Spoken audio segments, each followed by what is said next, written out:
नमस्कार, आपके साथ हूं मैं राजीव शर्मा। आप देख रहे हैं इंडिया न्यूज। आज बात पाकिस्तान के पीएम शहबाज शरीफ की बौखलाहट की कर लेते हैं। पहलगाम में आतंकवादी हमले के बाद भारत ने ऑपरेशन सिंदूर चलाया। ऑपरेशन सिंदूर में पाकिस्तान को मुंह की खानी पड़ी। दुनिया के सामने एक आतंकी मुल्क के रूप में किरकिरी झेलनी पड़ी। भारत ने कई बड़े आतंकी ठिकाने तबाह कर दिए। 100 से ज्यादा आतंकी मारे गए। एयरबेस जैसे अहम सैन्य ठिकानों को भी भारी नुकसान हुआ। इसी दर्द को लेकर शहबाज शरीफ दुनिया के कई मुल्कों में घूम रहे हैं। हर मंच से उनका दर्द खुद ब खुद झलकने लगता है। शहबाज को ऑपरेशन सिंदूर से ऐसा आघात लगा जिसे वो बर्दाश्त नहीं कर पा रहे। दुनिया का कोई भी मंच हो, शहबाज की झल्लाहट, बौखलाहट जरूर दिख जाती है। शहबाज की ताज़ा बौखलाहट अजरबैजान में आयोजित 17वीं ECO देशों की बैठक में दिखी, जहां शहबाज शरीफ ने अपने हमदर्द मुल्क तुर्की और अजरबैजान की मौजूदगी में कश्मीर से लेकर ऑपरेशन सिंदूर तक का रोना रोया। बल्कि भारत की वाटर स्ट्राइक का खौफ भी उन पर साफ नजर आया। शहबाज ने भारत के खिलाफ अजरबैजान में क्यों उगला जहर, क्यों उठाया सिंधु जल समझौते का मुद्दा और क्यों अलापा कश्मीर राग, पूरी खबर आपको विस्तार से बताएंगे। लेकिन पहले ये बता दें कि शहबाज शरीफ ने आखिर कहा क्या है। तो बड़ी खबर यहां पर यह कि पाकिस्तानी पीएम शहबाज ने भारत के खिलाफ जहर उगले में कसर नहीं छोड़ी। पाक पीएम शहबाज शरीफ ने घड़ियाली आंसू बहाए। पहलगाम आतंकी हमले को लेकर बयान भी दिया। ऑपरेशन सिंदूर को लेकर शहबाज ने बयान दिया, भारत की कार्रवाई क्षेत्रीय शांति को अस्थिर करना है। शहबाज शरीफ ने फिर कश्मीर का राग अलापा। शहबाज शरीफ ने सिंधु जल संधि का भी जिक्र किया। अजरबैजान में ECO के शिखर सम्मेलन में ये बयान दिया। ऑपरेशन सिंदूर के दौरान अजरबैजान ने पाकिस्तान का समर्थन किया था, तुर्की ने भी पाकिस्तान का समर्थन किया था। तो अजरबैजान और तुर्की की मौजूदगी में ये रोना शहबाज शरीफ ने रोया।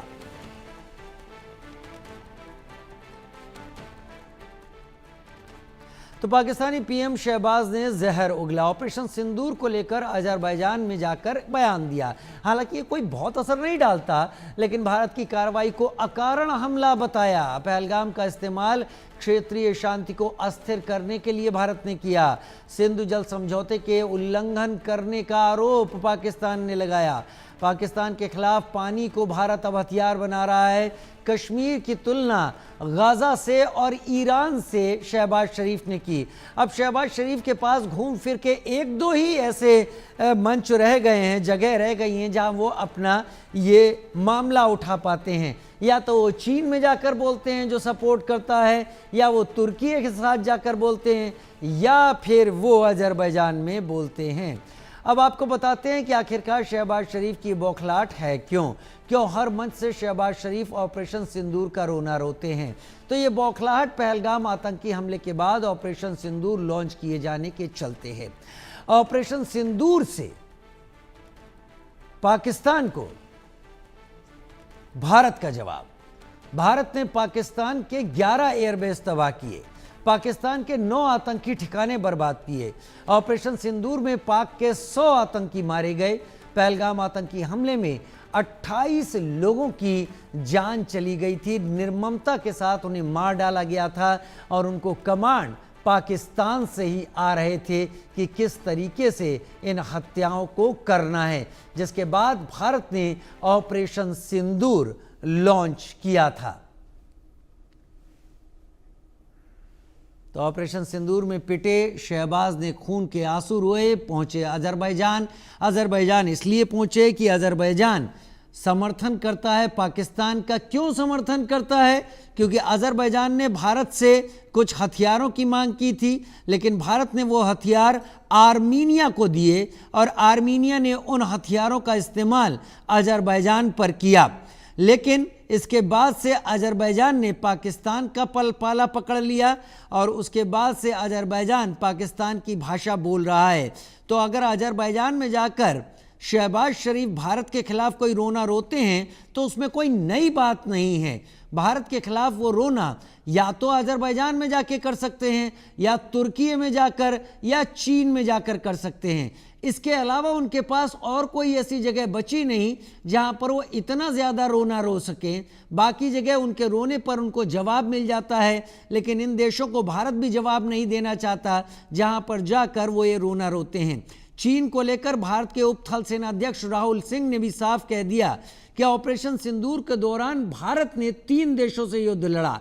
मोर्चे पर पाकिस्तान था, उससे तो लड़ाई हो ही रही थी, लेकिन चीन हथियार दे रहा था, चीन के हथियारों को तबाह करके चीन से युद्ध कर रहा था, और तुर्की के ड्रोन को तबाह करके तुर्की से भी। अजय जांडियाल मेरे सहयोगी मेरे साथ इस वक्त जुड़ गए हैं। अजय, ले दे के तुर्की, अजरबैजान और चीन ही पाकिस्तान के पास वो जगह बची है जहां वो जाकर अपने मन मुताबिक वक्त के हिसाब से अपनी बातें रख सकता है। इस बार अजरबैजान को चुना, इसमें कोई अनोखा नहीं है, लेकिन रोने की कोशिश तो की ही पाकिस्तान ने। देखिए, जो इंसान तकलीफ में होगा राजीव, मुझे लगता है उसे कंधा तो चाहिए कोई ना कोई, और कंधा किसी अपने का ही चाहिए। और अजरबैजान हो, तुर्की हो, ये वो देश हैं जिन्होंने उस वक्त जब ऑपरेशन सिंदूर में पाकिस्तान पिट रहा था तो पाकिस्तान को समर्थन दिया। समर्थन तो क्या दे सकते थे, कि सांत्वना ये कह सकते हैं कि उस वक्त दी होगी। हालांकि जब भारतीय एक्शन हुआ था, चाहे वो टेरर लॉन्च पैड तबाह किए गए, चाहे उनके एयर बेसिस तबाह किए गए, इवन जो उनका न्यूक्लियर एक बेस था उसको भी नुकसान पहुंचाया गया, तो उस वक्त ना तो तुर्की आगे आया ना अजरबैजान आगे आया, क्योंकि उन्हें एक चीज समझ आ चुकी थी कि भारत जिस तरीके से कार्रवाई कर रहा है उस कार्रवाई की लिमिट नहीं होगी। क्योंकि भारत ने पहले ही कह दिया था कि हमारा टारगेट आतंकी हैं और उनके समर्थक हैं, और अगर आतंकी और उनके समर्थकों के बीच में कोई आएगा तो फिर वो चीजें अलग हो जाएंगी। तो शायद यही वजह है। मगर अब शहबाज शरीफ को कोई एक कंधा चाहिए है, तो इस बार अजरबैजान का कंधा मिला है। मगर अजरबैजान को भी ये देखना होगा कि वो कहां स्टैंड करता है, वो किस तरह से पाकिस्तान को सिर्फ कंधा देकर रोने के लिए आश्वासन दे रहा है या सांत्वना दे रहा है, वो ठीक है। अगर उससे ज्यादा कुछ करता है तो अजरबैजान को पता है कि भारत अब किस लेवल की एक्शन में है, किस लेवल का कार्रवाई हो सकती है, और वो भी तब जब ऑपरेशन सिंदूर अभी खत्म नहीं हुआ है। ऑपरेशन सिंदूर अभी जारी है। ऑपरेशन सिंदूर अभी जारी है, और अजरबैजान में जाकर रोने का यह दर्द समझ में आता है, क्योंकि अजरबैजान जो वॉर लड़ रहा था उसमें भारत के पिनाका हथियार आर्मीनिया के पास थे। शायद इसलिए अजरबैजान भी ऐसा मंच देखकर अपनी खुन्नस निकाल रहा हो। ये बिल्कुल ये हो सकता है, क्योंकि अजरबैजान की अपनी मजबूरियां हैं। मगर भारत एक चीज में बड़ा स्पष्ट है, भारत की तरफ से कई बार ये कहा गया कि भारत किसी से युद्ध नहीं चाहता। भारत हमेशा वासुदेव कुटुंबकम की जो रणनीति है या सोच है उसके साथ आगे बढ़ता है। मगर अगर कोई किसी को ये चीज नहीं गवारा है, कोई चीज नहीं समझता है, तो फिर वो उसकी परेशानी है। अजरबैजान को लगता है कि भारत अगर किसी देश को के साथ ट्रेड कर रहा है, हथियार दे रहा है, तो वो उसकी परेशानी है। वो अपने आप को मजबूत करना चाहे भारत से हथियार खरीदे या किसी और से खरीदे, उसको उसमें भारत को जो है उसमें कोई ऐतराज नहीं, ना खरीदे या ना खरीदे, उससे कोई वो नहीं है। तो उसकी अपनी खुंदस निकालने की जो कोशिश है उसमें पाकिस्तान के साथ खड़े होने वाला आज की देश में कोई भी मुल्क होगा, उसे एक चीज बड़ी साफ होगी, स्पष्ट होगी कि वो सीधे तौर पर दुश्मनी जो है वो दुनिया के ऐसे देश से ले रहा है जो पिछले 30 साल से ज्यादा समय से जंग में है। भारत, लोग देख रहे हैं कि 3 साल से हमास और इजराइल का युद्ध चल रहा है। लोगों ने देखा इजराइल और ईरान का युद्ध हुआ, रशिया यूक्रेन लड़ रहा है। मगर लोगों को यह भी समझ आ जानी चाहिए कि भारत ही दुनिया का एक ऐसा लौता देश है जो 1947 के बाद से देखें तो 4 जंगें लड़ चुका है, और अभी अगर ताजा देखें तो पाकिस्तान के साथ जो अनडिक्लेयर्ड वॉर है टेररिज्म की, वो तो पिछले 30 सालों से भी ज्यादा समय चल रही है। तो भारत के पास जंग का एक्सपीरियंस की अगर बात की जाए तो उसमें पीछे नहीं है। तो ऐसे में कोई भी, मुझे लगता है कि अगर भारत के साथ पाकिस्तान के साथ बनाने के लिए भारत के साथ बिगाड़ना चाहता है तो उसकी अपनी सोच हो सकती है। उसे सोचना होगा कि वो कहां स्टैंड करेगा, वाकई कहां स्टैंड करेगा। लेकिन इस बीच जब पाकिस्तान ये रोना रो रहा है, पाकिस्तान ऑपरेशन सिंदूर की बात कर रहा है, जल संधि की बात कर रहा है और भारत के उकसावे वाले रवैये की बात कर रहा है, अजय, क्योंकि आप एलओसी को हमसे कहीं बेहतर जानते हैं। हो सकता है एलओसी का मैप बनाने की आपको हाथ से जरूरत ना पड़े, आपको याद है कहां क्या है। इस एलओसी पर पाकिस्तान क्या इस बीच में कि इस मुद्दे को कोशिश कर रहा है सब जगह ले जाने की, क्या इसको ट्रिगर एक्टिवेट करने की कोशिश कर रहा है इस मानसून के दौर में भी? देखिए, पाकिस्तान अगर कुछ करना चाहता या करने की सोच रहा होता तो पाकिस्तान अब तक कर चुका होता, मगर पाकिस्तान अफोर्ड नहीं कर पाएगा। वो क्यों नहीं कर पाएगा, उसके पीछे की वजह देखिए।